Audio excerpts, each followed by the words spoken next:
anybody here ever had a shot of Jägermeister?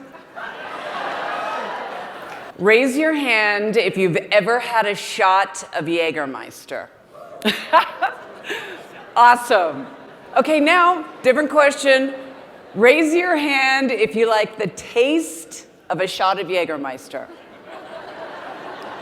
1, 2, 3. Okay, so about 5 of you. Now this is amazing. 900 people in the room, almost everybody has had a shot of Jägermeister, and about 7 of you actually like the taste.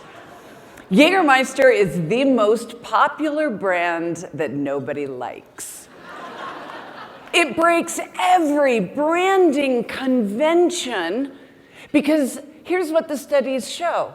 The less you like the taste of Jägermeister, the more likely you are to drink it. Now think about this. The less you like the taste, the more likely you are to drink about it. Wouldn't that be an awesome marketing challenge for Clorox? You know, the people who really don't like the brands are the ones who are most likely to buy. I spent a year working with Jägermeister. And so when you're working with a brand and you want to get to know the consumer, get to know the people, you do what? You drink. Oh my God. You guys are fantastic. You do focus groups. Where do you do a focus group for Jägermeister? Where would you do it? In bars, exactly. Now, if you wanted to study the Jägermeister consumer, what night of the week would you go out? Friday and Saturday. Did somebody say Tuesday? Okay, what time of day, if we wanted to do a focus group for Jägermeister, what time of day would we do it? 10 o'clock. So you'd start at 10 o'clock and go on till the next morning, right? Okay, so here's what we found. When we went into bars, we spent a year studying consumer behavior, and we found three consumer insights. The first one was, the usage always happens the same way. A group of people approaches the bar. Somebody says, hey guys, I've got a great idea. Let's do a shot.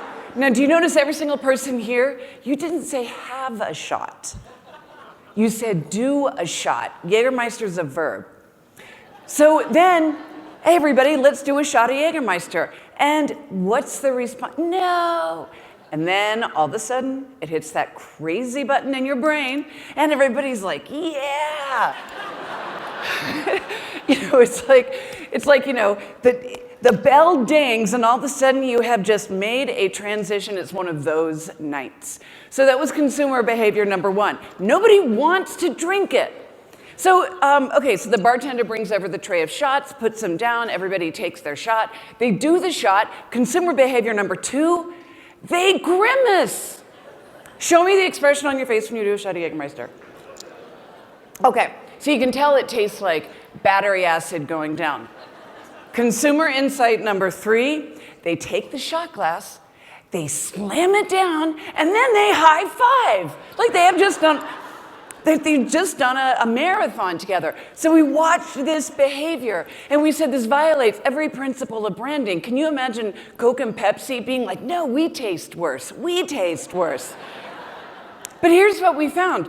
The reason why people were drinking Jägermeister, it was not for the taste, it was not for the convenience, it was not for the name brand. They were drinking it specifically because they wanted a toxic experience. Specifically, and so that's what they were buying when they were buying Jägermeister. And as we know, you're going to do it Friday to Saturday night, as Carrie said, at 10 p.m. So the takeaway is this: Jägermeister would not be as successful if it tried to be right for everyone. Jägermeister succeeds because it owns a specific type of situation with specific type of people in a way that's irreplaceable. So I want to try this out on you. What if you have to find your own inner streak of Jägermeister? What if the key to success in a crowded, distracted, competitive, overwhelmed world, what if the key is to not be great at everything, but to pick the one way in which you are going to be truly exceptional? The word exceptional comes from the word the exception. But the problem is that we grew up in a world in which we were told to be better. Be better in high school, be better in college, outdo somebody else. And the problem is that if you are focused on being better, you will always be trapped in somebody else's game. There is no growth in being better. There's no growth in being better unless you have the biggest budget and you are the most famous. So I want to try this out. The reason why Jägermeister wins is because it's good to be better. It's good to be better. But it's better to be different. It's good to be better, and it's better to be different. Different is better than better.